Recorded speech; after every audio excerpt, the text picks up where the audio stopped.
Welcome to this tutorial for the restaurant point of sale system. In this video, I'll walk you through all the major features, from managing menu items and tables to taking orders and generating bills. Let's get started. This is the login page of the restaurant POS system. Each staff member must log in with a valid username and password. This is the main dashboard, the central hub of the application. It displays quick stats, recent activity, and useful shortcuts. First, we have the Menu Items module. Here, we can add and manage all the food and drinks served in the restaurant. Each item includes a name, description, price, and category. We can also mark items as active or inactive. Next, we have categories. Categories help us organize items, like starters, main course, desserts, or beverages. When creating a menu item, we assign it to one of these categories.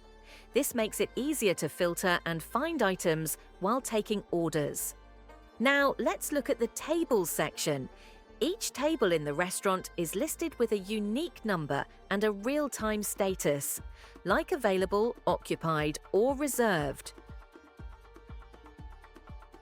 The orders page gives us a live view of all customer orders.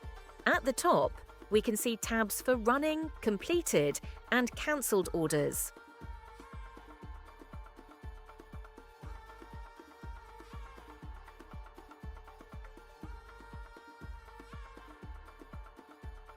The Orders module is the core of this system. Staff can select a table and start taking the customer's order.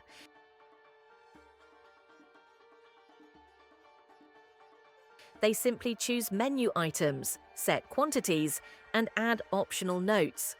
The system calculates the total automatically. Orders can be updated until they're marked as completed. Once served, the order is closed and a receipt is generated.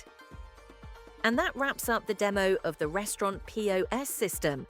You can find further details on GitHub at github.com/musaimran/restaurantpos.